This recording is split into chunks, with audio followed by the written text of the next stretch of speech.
Hi, I'm Shelley Maurer, And I'm Cher Emmerich. Welcome to Life Lessons from Pickleball, where we engage with pickleball players from around the world about life on and off the court. Thanks for joining us. Welcome, everyone, to Life Lessons from Pickleball. It's so great to have you with us, and we feel really lucky to have with us Akash Argywal as our guest today.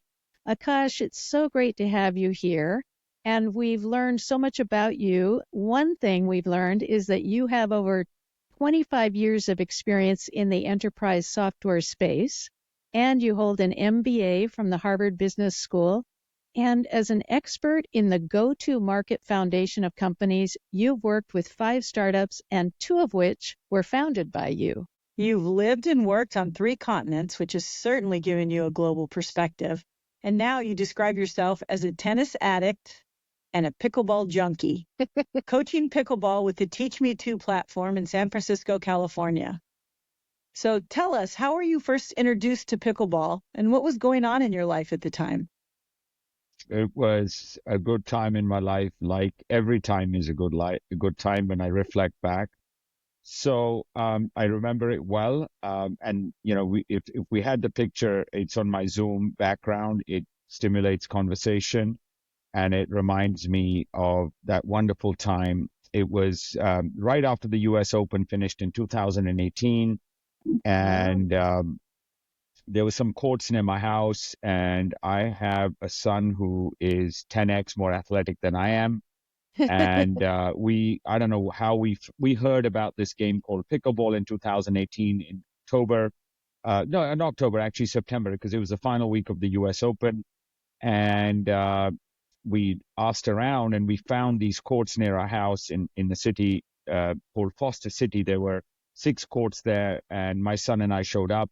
You know, we saw a couple of people playing. They were kind enough to lend us their paddles. Next thing we did was we bought paddles and started playing. So my son and I like to kind of bounce the ball in the house. So we had this sort of plastic beach ball they give you at conferences, you know, that really thin plastic beach ball that actually is too light to be playing with in a beach because it's so light.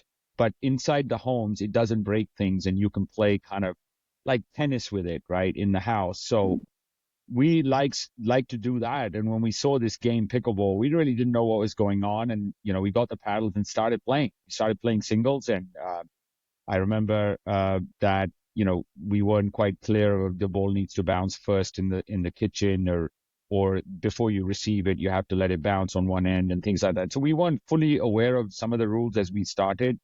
And we played singles mostly in 2018 and 2019 during the pandemic, and 20 as well. So 18, 19, 20, 18, I introduced it. 20, I played a little bit because I was very busy traveling to Boston for my work. And 20 we played a lot because the pandemic hit, and you know, we were able to go to those same courts. And then towards the later half of 21 or the beginning of 21, I started discovering the game that it's really the biggest fun comes out of when you play doubles. And if I look back at my strategy for playing the game in 2020, it was wrong. And you know, it's probably wrong still, but you know, I've learned a lot about it. So that's kind of where we are. And you know, my hat says Dink. I put this hat on for this thing. It says Dink if you can read it. You know, I also protect my balding hair as well. So that's kind of the pickleball journey. And you know, tennis is my first love. Pickleball is my second. I say, and you know, I love them equally. I would play them. You know, given the chance, anytime, every time. Anytime, anywhere, right? Yeah. So that's and interesting. And with anyone. I think and pickleball. With anyone. Yeah, pickleball. The thing about pickleball is tennis. I would not play with anyone because I'd say a lot of people wouldn't want to play with me because, you know, their games may be better than mine. And you know, I also don't want to play with other people tennis just like that because, you know, they may not be able to get the ball back at my level. So tennis, I think one of the big differences I've found is, at least for me, I want to play tennis with people within the zone. Maybe they're 50% better than 20%, but I don't want to play anyone that's not as good as I am, because it's not a good use of their time or mine. Pickleball, on the other hand, you can do a little bit of a dinking with someone. I can create a little workout by halving the court, and most certainly I'll play doubles with anyone, including beginners. And yeah, I mean, look, I go and play pickleball all the time. What I find is, sometimes are more challenging than others, but I have fun. I love that you do that, Akash. That's really cool that you'll play with anyone. So I was interested that you said you played singles with your son, and then when you started playing doubles, you realized what a different game it was and the strategy and all that. What do you mean? Well, I think, one, the social factor is different. And doubles is I don't play doubles tennis, so I have saved that for later on in my life. So I didn't really know the joy of playing doubles tennis. So I didn't really have anything to compare it with. So I went in playing doubles. This sport that most racket sports, at least as I played a lot of squash, I played badminton. I come from the Commonwealth, so the British taught us all these things. The other thing I like about pickleball is the British have nothing to do with it. So we can say this is sport invented by Americans for Americans, but the whole world is open. So I got into it with doubles, and as I started to realize, everybody gets an equal chance, everybody serves, both the players are needed. You can't play singles in doubles, and power doesn't. You can't overpower someone just by sheer power. So there's a lot of strategy. It's a chess game. I tell myself, I tell everyone I coach, everyone I play with, when to use your mind as much as your hands and your body and everything, because it's how you play the game. And some people make the counter argument and say tennis is the same, but tennis actually has if you're physically really good, you can overpower someone without any strategy in tennis. That's actually true, right? Yeah, I agree with you on that, but not so much with pickleball. Right. Yeah, you're right. I mean, look, being strong and being athletic is an advantage in any sport. It's just like in life, being wise, being smart, is plus. Can you survive without it? Yeah, I think you can in pickleball as well. Without having those tools. Right. When we start out, we're usually hitting it. We call it baby tennis. It's just hitting it hard, back and forth, and then the better we get, we learn how to dink, and we learn how to get the dink back, and we learn the strategies and the shots, special shots. Yeah, that's very cool. Yeah, I'm a big tennis fan too, but pickleball is definitely my passion. Yeah. How did you get into coaching then? Well, I got approached because I've been playing the game fairly early. I got approached by Teach Me, and they said that we heard you're a good player, and we've got this platform where you have to go through some certification, etc., and you can become a coach. And we make it easy for you. We help you get people who want to learn, and why don't you give it a shot?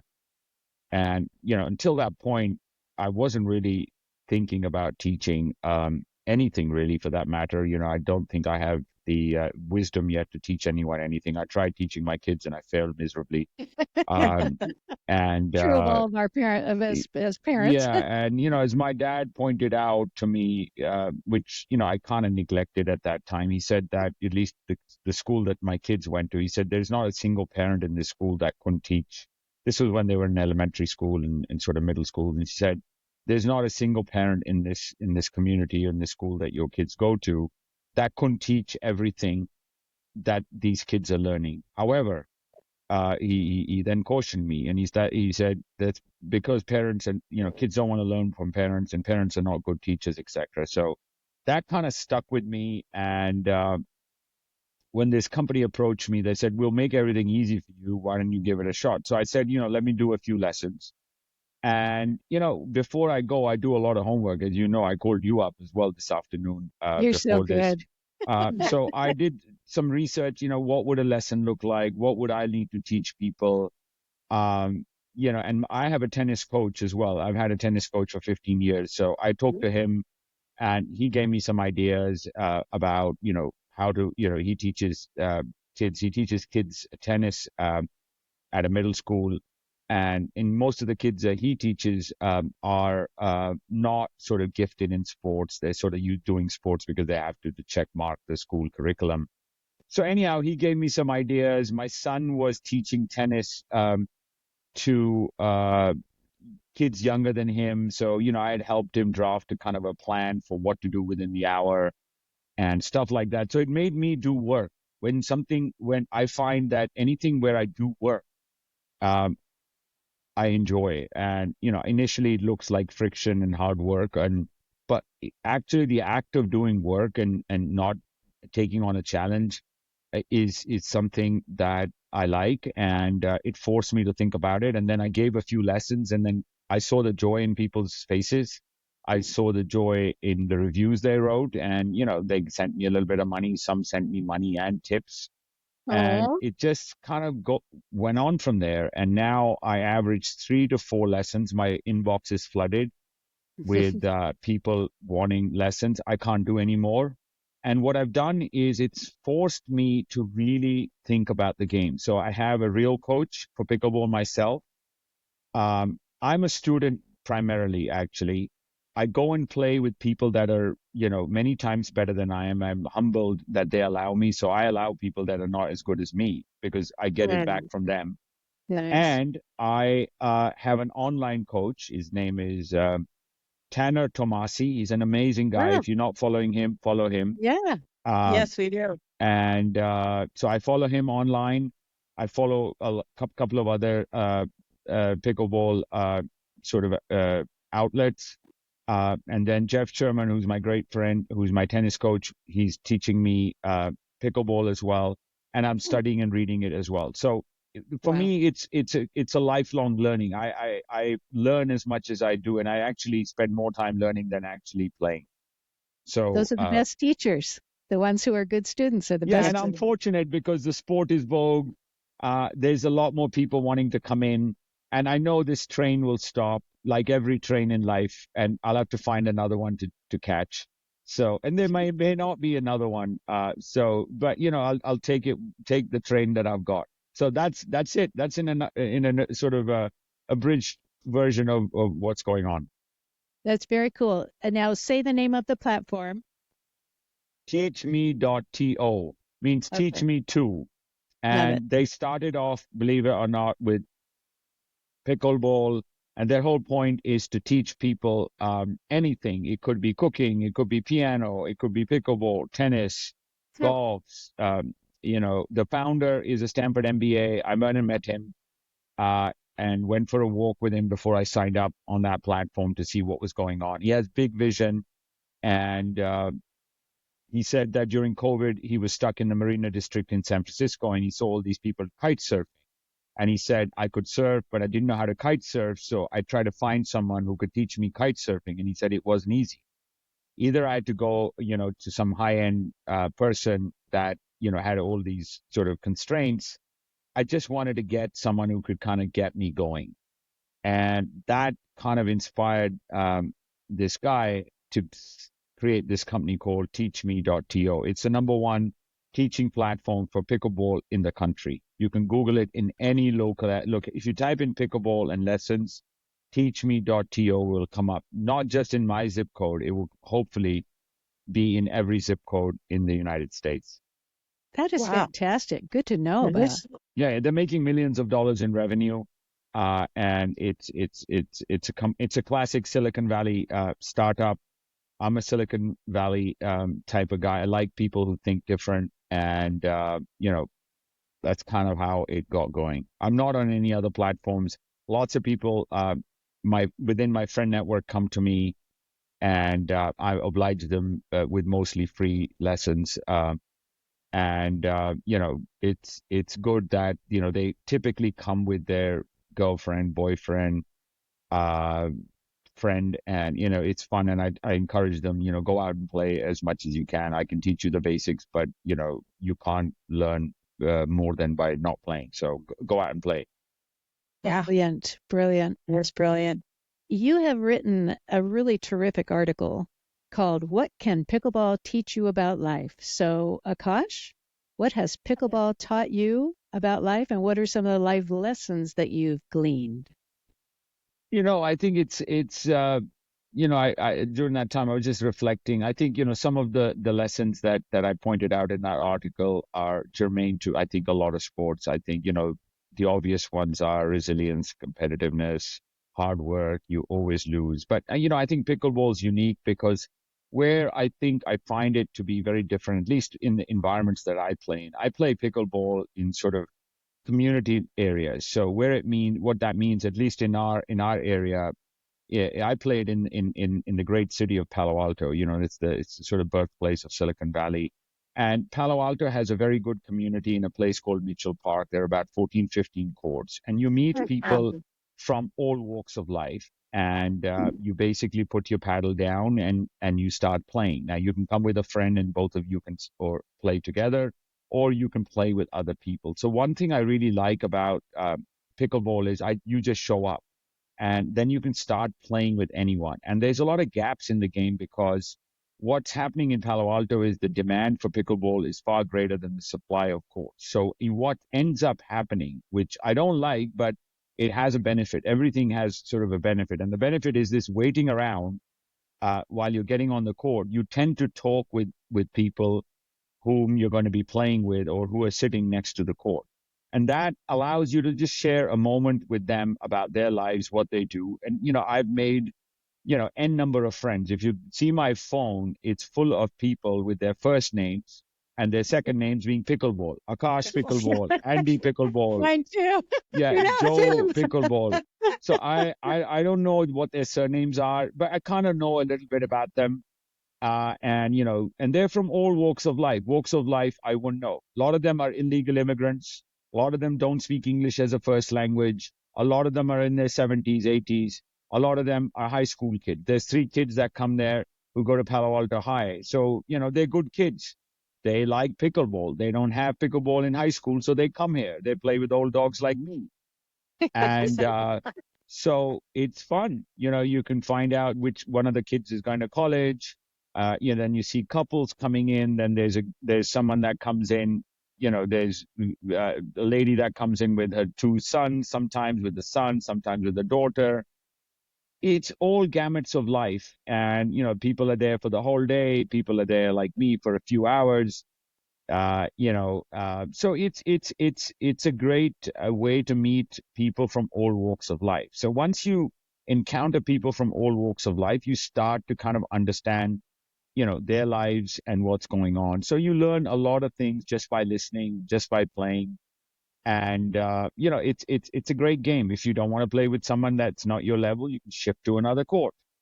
You don't have to plan it. There's no hang-ups. People show up with pair of shorts, a t-shirt, and get going. Tennis, on the other hand, even though it's my first love, has some sort of things associated with it, that it's for the rich, it's for the famous, and all sorts of stuff. Celebrities, with the U.S. Open, all that it was focus was, oh yeah, Taylor Swift was there, and okay, all right, Taylor Swift it was there, fine, okay, great news. She doesn't care for tennis, but she wanted to be seen. I understand. If she's on, and I think she was doing pickleball as well, but whether she'll come to Palo Alto pickleball courts is another matter. But the day she does, then I'll know that she's not just there for celebrity status. So that's why I like pickleball. So all the lessons associated with meeting normal people, doing normal things is great. For some people, it's a way they're using their retirement time. For other people, it's for they were not able to play sports, or tennis they can't play. So all the lessons around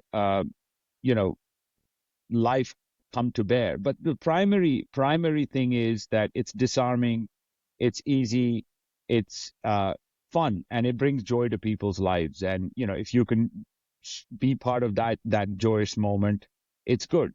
And you crack jokes. I mean, my modus operandi is I'm pretty intense. I analyze all shots and figure out what went wrong, what went right. For some people, they don't like me. They don't like this part of me. So it's fine. They can move on. others love it. In fact, people come to me, you should play tournaments. I know exactly the guy you can play with. He's missing what you have, which is the intensity. So it's fun. I've got a couple of Tongan friends. They don't speak much English, but we're good friends. I bring my music. I'm also known as the guy who brings the music. I have a speaker. I hang the speaker on the net, and Nice. I've got music blaring over there.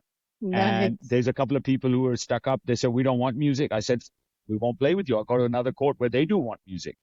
So, and my playlist is a cross section of music. Clearly it's music I like, but I think people find one or two songs in that playlist that they like. So Right. that's how it goes. I love it. Yeah, You I can't do do any of too. these things in a tennis club. You can't. I No. mean, No, I know and I it. love the one thing that you said in that article that stuck out to me is you said overall a spirit of togetherness and respect Yeah, it's hovers over the game, which is a great thing to learn if you want to build and foster long-lasting relationships in life. Oh, yeah. And really, those are what are the most important thing in life is our long-lasting relationships. So yeah, and I've made a lot of friends. Made a lot of friends. COVID, we played 3 days a week, and those friends, those people, I still keep in touch with, and it's good, and it's brought a lot of people together. I think I see lots of girlfriends, boyfriends play. I played a lot with my son, but my son is at a different level. I mean, you could go pro tomorrow if you wanted to. Wow. So he didn't play as much as I'd like to have played with him this summer, but he's got his own group of friends. They played. He's addicted to it. He's a college level tennis player, but his college coach doesn't know he played pickleball in the summer. Oh. And I hope he doesn't listen to this podcast and kind of joins his surname with mine. But I think that would be a stretch if he did. So he puts the pickleball paddle away while he's in college, but when he comes back home, it's addictive. It is. So some tennis, people sort of are resisting it. You can't resist them. It's a movement, and it's a positive movement for society. So I can't get in the way of it, or anybody else for that matter. I love that. One of the things you mentioned in your article as well is adaptability and flexibility. Say more about that. The pickleball teaches us those qualities. Yeah, I mean, basically it does, because you'll get paired with someone who's not very good. Now, they're not trying to deliberately be bad. They're trying to learn, and most people are smart enough to realize that in Palo Alto there are 14 courts, so it's understood. It's sort of self-understood that the courts on one side are for players at a higher level, and they've got certain courts written on there. Courts for beginners or courts for people with no partners and things like that. Some people don't know that, and it becomes very obvious to them that if they're mismatched, they should change that. And if not, you just work with it. You work with it. You focus on your own game, and they focus on their game, and they'll learn. So you adapt from that perspective. And there's 2 hours of sessions. I come back. I've only played 3 or 4 games or 4 games because I had to wait around. It was busy. And I've lost all of the games. And I say, well, how much of that, that loss can be attributed to myself or that? But, when you're a team, you win as a team, you lose as a team. So you go home and you put that down as, a plus, because you got the chance to play. There are so many people who are not as fortunate as I am, physically, mentally, socially, whatever, financially, that can't do that. So you learn to kind of accept things as they are. And the culture is all about everyone plays. You put the paddle down. If there are 4 paddles waiting, all 4 of you go. If there are 3 paddles left, one of the winners has to leave. If there's 2 left, the 2 go. There's another example of adaptability. So that's the culture in Palo Alto. It's not perfect, but it tends to work really well. And I like it. They run tournaments. They bring the community together, old, young. You'd never see, old and young people playing tennis together. It's either all old people or you don't see John McEnroe playing with Yannick Sinner. John McEnroe would like to play with Yannick Sinner, but I'm not sure Yannick Sinner wants to play with him. Now, for $1 million, he might do it. But maybe for $1 million. Yeah, he's not going to do it for love. He might play. I mean, that's what Andre Agassi's doing, by the way. Andre Agassi suddenly woken up and said, I'm too too old to play tennis, but I'm very young to play pickleball. He's loving Yeah. it. That's what he Yeah. said. Yeah, he's going to write a book and he's going to say, hey, I'm too young. I'm the perfect age to play pickleball. And he's endorsing the PPA and other leagues and things like that. Good for him. Good for And he's him. got star power and he can do that. So it's all good. That's why I think it's the adaptability aspects come from it. And you have to kind of realize you have to play with all walks of life. I play with some people who don't know how to speak English, and it's pretty obvious to them what needs to be done because we're playing together. They understand the rules, Right. so we're able to find a common ground of having fun, which is the number one thing, and second, just to keep the game going. And we don't have any tension in this sport either. Yeah. I find, sometimes some line calls here and there, and we let go. If the ball hits on the other side, someone calls it out. My view is that, if they're persisting in calling them out, then you call them out and replay the point. Otherwise, there's really no tension. There's no lets. Right. And, it's an amazing game. I think the British, we've beaten the British now in coming up with court-based, squash, badminton, all the tennis, every sport I look around, the British had something to do with it, but this one they don't. This one's hard. As a former colonist, that's why I take great pride in mentioning that. Yeah. I love that. No offense to my British friends. I lived in England. I'm educated there. You can look at my background. I went to an English university. And India had a significant influence there as well. Yeah. Big time. Yeah. Big time. Another thing you mentioned in the article is the mood we bring on the court affects not only us, but everyone around us, which feels like a real good life lesson too. Say more about that. Yeah, but as I'm learning more, and I think, the great Elon Musk has mentioned this. He said that, racket sports help you live longer.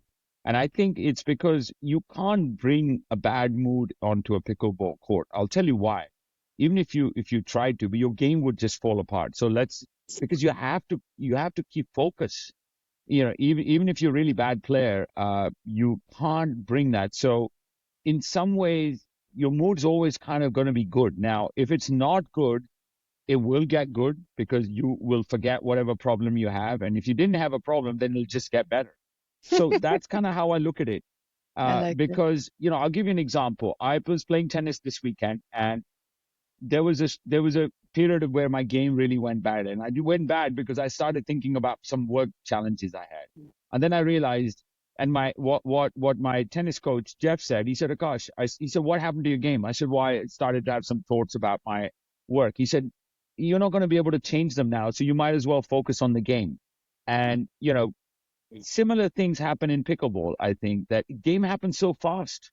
Yeah. It's happening at a fast pace, these reflexes that you need, and you're standing at this kitchen and the balls come in so quickly at you. You can't really let your mind wander. So I think that's kind of a benefit, at least from my point of view, that you can kind of sort of forget a few of your worries when you're on the court, and and after you've exercised, you've already done yourself a favor by releasing endorphins and all that. So your positivity sort of factor goes up.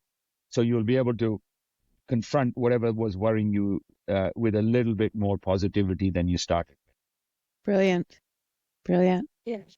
It's like keeping in mind, what do we have control over? So if we're on the pickleball court and we're thinking about something with business, which I was doing today, I had no control over that business at that moment. What I had control over was paying attention to the ball and all that. So yeah, good life lesson there.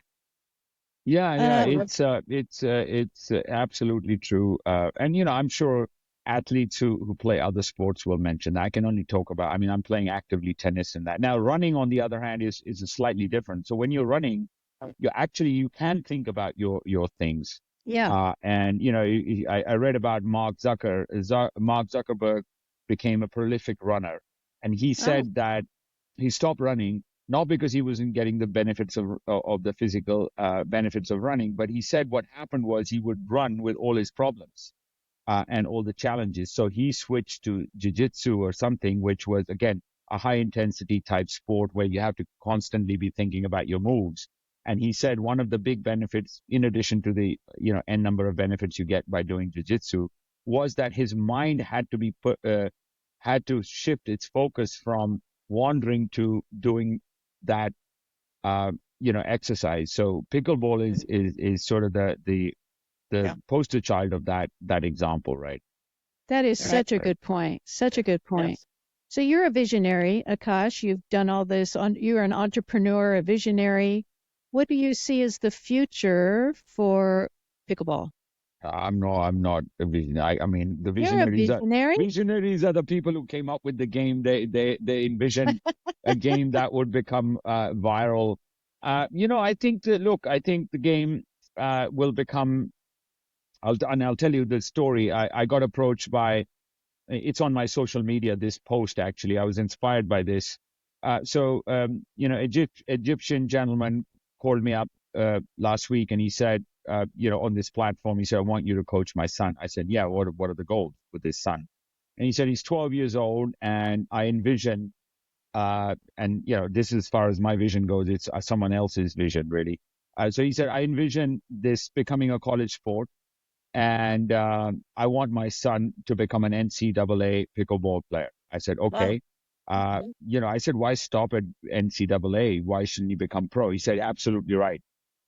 My goal is for him to become a pro after NCAA. I said, okay, fantastic goal. What can I do to help? He said, well, we've had a couple of coaches. It hasn't worked out. I want you to do this double-handed this and this and that and the other. And I said, well, okay, that's understandable. Let me see what I can do. I don't do double-handed backhand because I learned single-handed backhand. So, I said, holy smoke, this, not only have I got to teach this kid, but his dad's going to be sitting around videoing every move that I do. So I said, fine, we'll do it. And he said, I've signed up 6 lessons. I said, I wouldn't sign up 6. I would sign up 1. Come. And if you don't like me, that's fine. I understand. I mean, look, you got big goals. You envision pro pickleball player for your son in NCAA and high school pickleball, et cetera, et cetera. So he came along, and that's the vision he has, and I think that's kind of be the vision there, and I think that a lot more people will continue playing it. It's a game that you can go from zero to hero very quickly, and you can play a complete game. For some people, I also know people who don't like it actually. And have tried it and said, I don't get it. The rules are complicated. I don't get this kitchen business. I don't get this, 012 or 001. It is complicated. And all of that. So there's a few people I've met like that, and there's a few people I've coached don't want to come back, and it's not because they didn't like me. Maybe that was it, but they just didn't like it.